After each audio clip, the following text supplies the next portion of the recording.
Our vision 2012 and beyond.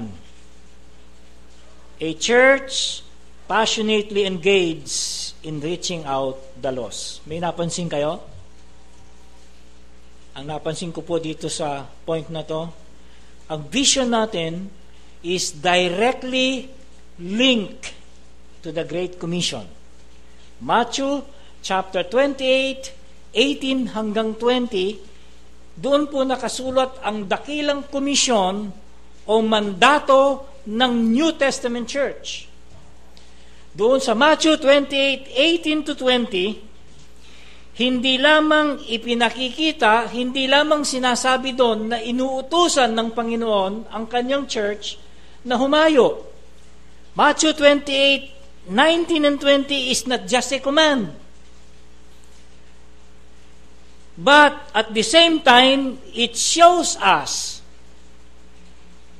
what Jesus Christ wants His church to be.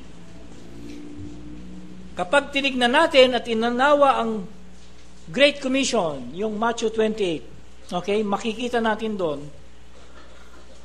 kung ano ang gustong makita ng Panginoong Hesus sa kanyang iglesia. He wants to see a church passionately engaged in reaching out the unsaved and the lost.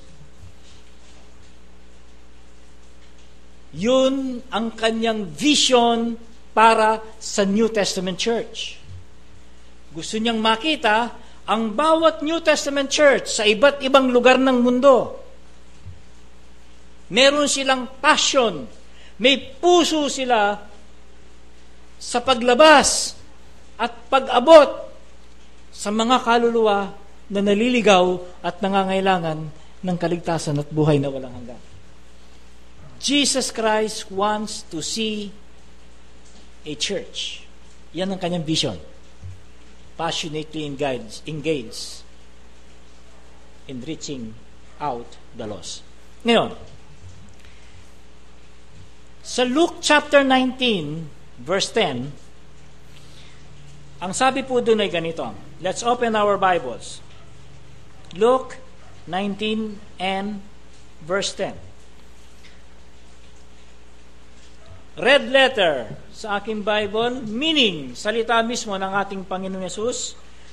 Ang nakasulat doon, for the Son of Man is come to seek and to save that which was lost. Okay? Diyan sa 19:10 ng Luke, sinasabi diyan ang mission ni Jesus Christ. Gusto ko pong makita natin to. The vision of Jesus Christ for His church is connected with His personal mission in this world. Yung kanyang personal na mission kung bakit siya pinapunta rito ng Ama. Okay? May kaugnayan ito doon sa vision niya kung anong gusto niyang makita sa kanyang church. His vision for the church is the extension of His mission. Nakita po ninyo? Ang vision niya sa church ay soul-winning church. Ang mission niya to win souls, to seek and save that which was lost. Therefore, the mission is extended in the vision.